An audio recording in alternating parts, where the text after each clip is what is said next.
Kaya mo bang maghintay sa isang tao kahit hindi ka sigurado kung darating pa ito? May katigasan talaga yung ulo mo. Magmamahal ka na lang. Talaga naman dun pa talaga sa pinakamahirap mo gusto. Ang dami naman ibang tao.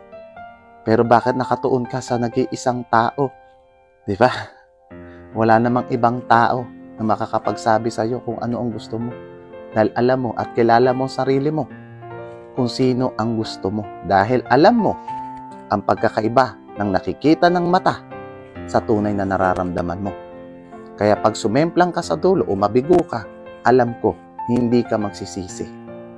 Dahil hindi ka magtitiis, hindi ka maghihintay kung hindi mo siya tunay na mahal. Sa kada segundo, minuto, oras, araw na paghihintay mo, masakit, mahirap, pero alam mo sa sarili mo na siya yung nag-iisang tao na tunay na nagpapasaya sa'yo.